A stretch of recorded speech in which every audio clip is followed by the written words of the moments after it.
Apakah manusia harus hidup berpasangan dalam sudut pandang Islam? Oke. Kurang pedes nih. Kalau berpasangan sih, enggak. Gue juga nggak tahu sih. Harus kan? Ya, jadi gini ya. Kita nggak usah bahas dari sudut pandang Islam dulu ya.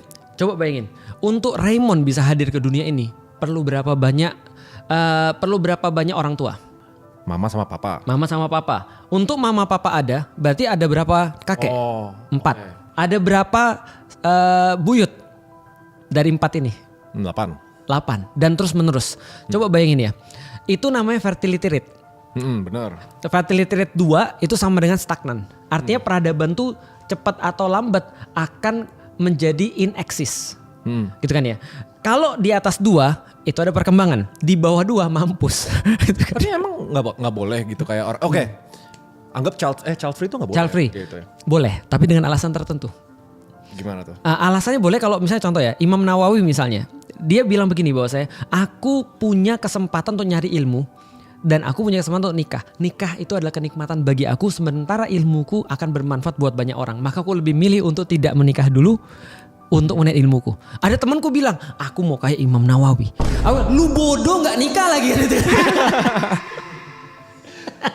Jadi kalau lu pintar nggak apa-apa. Berarti berpasangan for the sake of meneruskan untuk punya anak. Fertility. Untuk Fertility rate itu yang pertama, secara logika. Tapi secara manusiawi, ada di dalam manusia itu keinginan memang benar-benar untuk meneruskan keturunan. Ya, gue punya gitu loh. Betul. Rasa ketika seneng lihat anak kecil. Iya, kayak itu keinginan pertama. Betul. Gue ngerasa kayak kalau misalnya life purpose ya pengen ninggalin sesuatu tuh kita mati ninggalin apa gitu. Benar. Pengen ninggalin apa. Benar. Di dalam hati tuh kayak anak tuh salah satu legacy paling gede. Didikan kita, nilai-nilai kita gitu. Itu alasan pertama. Alasan kedua karena mama nagih terus. Karena gini. Gini anak-anak kapan nikah gitu. Nalu. Karena kan gini ya. Bayangin ya.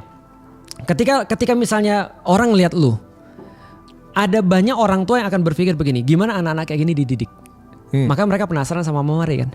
Iya penasaran. Karena mereka penasaran nih, gimana anak-anak kayak gini dididik? Wajah Kristenable gitu kan ya, bahas bisnis gitu ya, tapi sopan misalnya dan ya apapun makna yang mungkin mereka lihat daripada Ray, mereka akan penasaran bagaimana anaknya dididik. Bener. Aku yakin kalau ada orang ketemu sama Mama Ray, dia akan nanya, Ray jodohnya siapa? Oh enggak gitu. Enggak, dia akan nanya.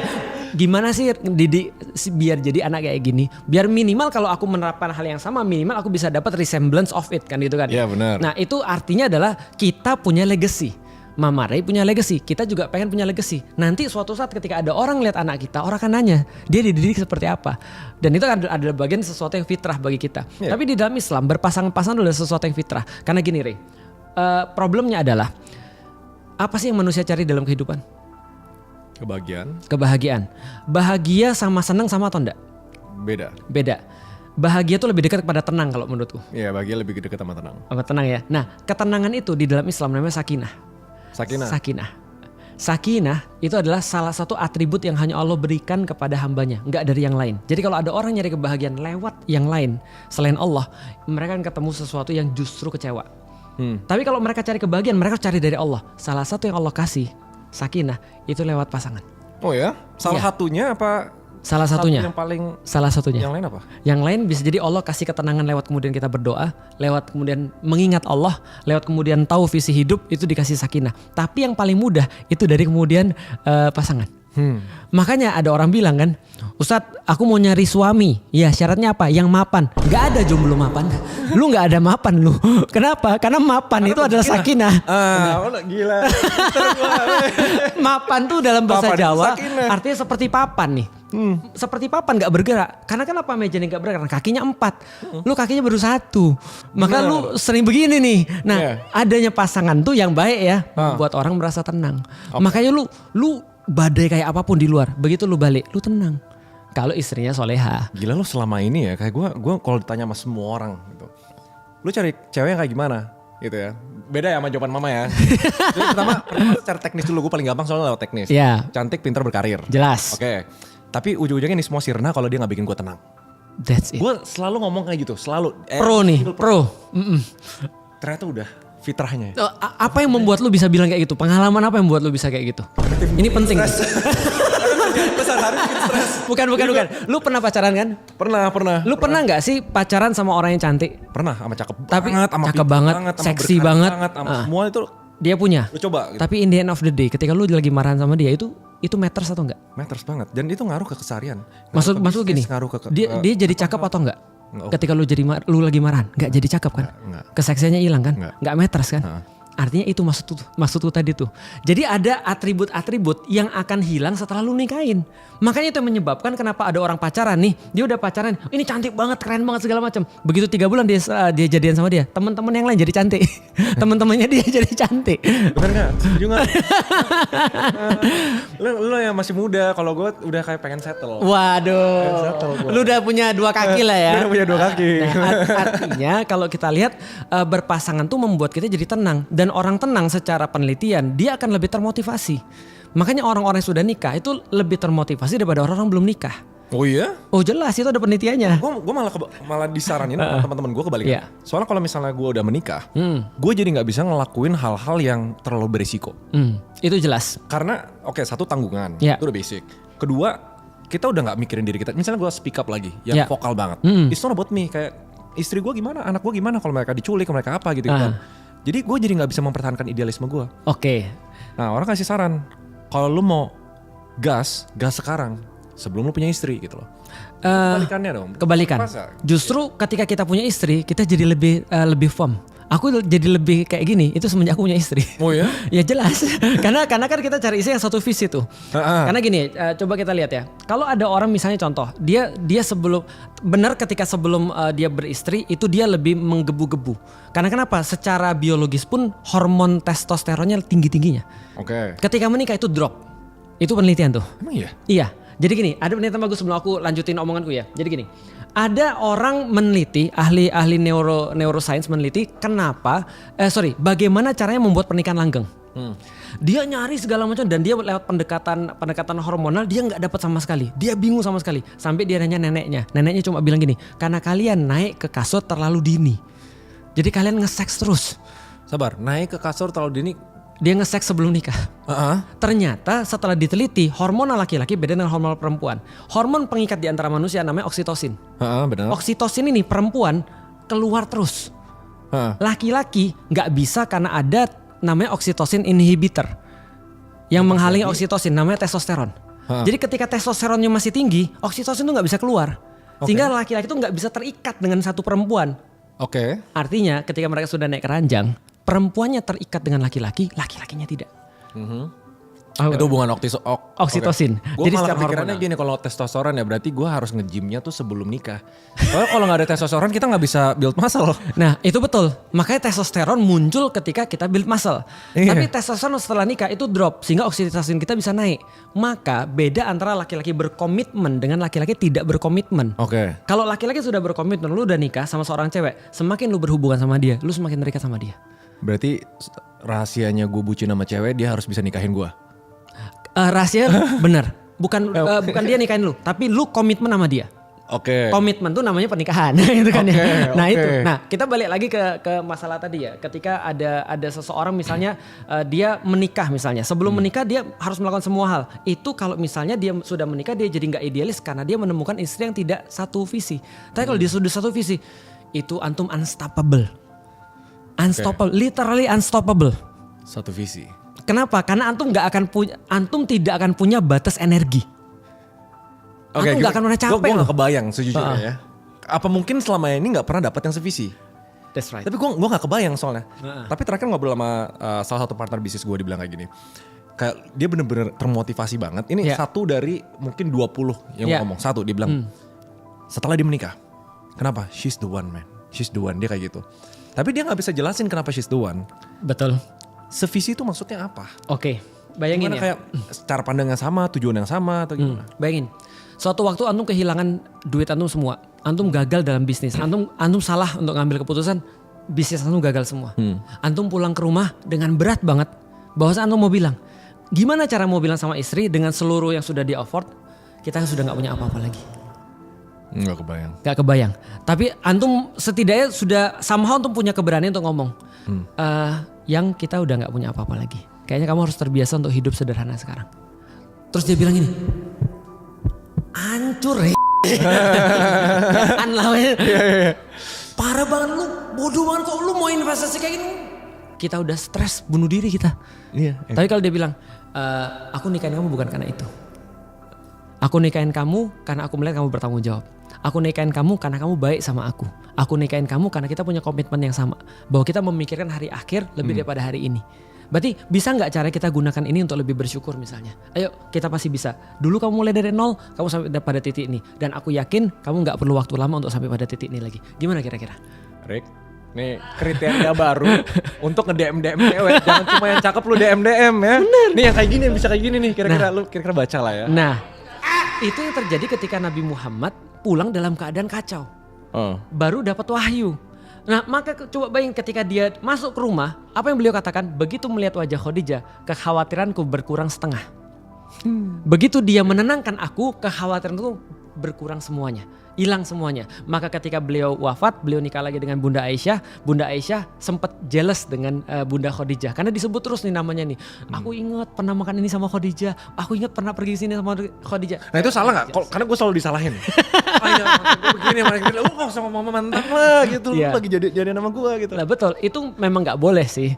Tapi kan manusiawi kan ya. Manusiawi. Nah ketika itu Bunda Aisyah bilang, loh kamu kenapa mikirin seseorang yang sudah di dalam kubur?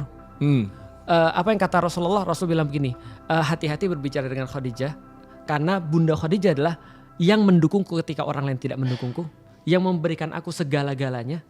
Yang ketiga, dari dia aku mendapatkan anak bukan dari yang lain. Artinya ini orang bagiku mulia. Maka ketika ditanya bagaimana pandanganmu tentang Khadijah, kata-kata Rasulullah ini quotes-nya sangat bagus. Ruzik tu hubbaha, aku diberikan karunia untuk mencintainya. Jadi mencintainya itu adalah rezeki bagiku. Ini kan luar biasa tuh. Artinya apa? Rasulullah tuh bucin banget tuh ceritanya. Iya, bucin sih. Kan ya? Oksitosin dia udah tinggi. Tinggi sekali. Kenapa? Karena ini perempuan benar-benar menjadi sumber ketenangan bagi dia. Ketika dia menghadapi apapun di rumah, Ray, lu yakin deh? Lu catat omongan gue nanti kalau lu udah nikah ya. Gimana ini gue ini di cut, dimasukin di folder, di pin. Betul. Masukin. Separah-parahnya ya, apapun yang lu hadapin di luar, nggak separah ketika lu hancur di dalam. Serius. Tuh gue setuju. Artinya mau sehancur apapun di luar ya, sementara lu padu di dalam ya, unstoppable. Cari yang bisa bikin gue unstoppable. Benar. Last question. Oke, gue dulu. Gak seru last question. Oke, speed round ya. Oke. Kenapa orang baik selalu jadi pihak yang susah? Either dimanfaatin, kerja paling keras, diperangi. Oke, kita speed round. Iya sih. Aku memang merasa aku banyak ditipu orang. Aku banyak ditipu orang. Aku zaman dulu ketika aku masih sekolah, bahkan aku belum muslim, ketika kita jadi orang baik kita disuruh ngerjain tugas semuanya. Somehow katanya namanya kerja kelompok gitu kan ya. Tapi kita semua ngerjain. Kita terus yang ngerjain. Betul. Tapi ingat kita harus punya nilai ukur. Susah atau tidak susah itu seperti apa. Nah di situ aku bilang Islam itu ada. Nah Islam tuh melihat semuanya itu adalah ujian. Bagaimana cara kita respons itu yang membuat kita bernilai. Bukankah kemudian kalau kita bicara, kalau orang baik itu kenapa harus susah? Bisa gak kita ganti? Orang baik itu selalu punya sesuatu yang diambil pada diri dia. Susah itu kalau dinilai dari segi dunia. Tapi kalau sesuatu yang dia dapat lebih banyak daripada itu. Pertanyaannya sederhana, emang kita diciptakan untuk mudah? Kita buat kapal, emang kapal kita tambatin di dermaga?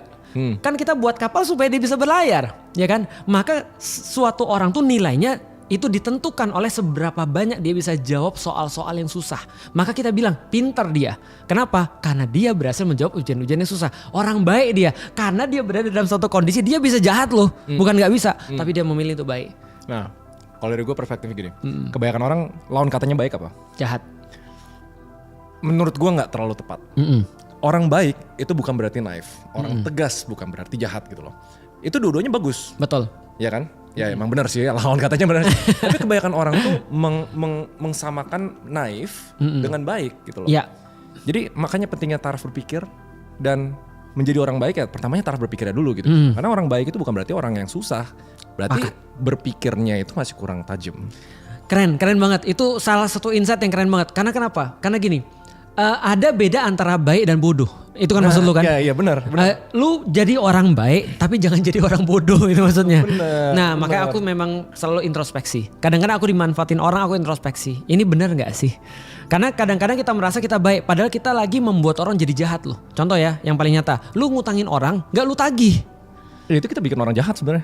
Bukan baik itu bodoh. Itu bodoh. Nah itu kesepakatan kita. Jadi belajarlah yang baik itu yang mana. Benar sekali. Apa hukuman koruptor di akhirat? Koruptor ya.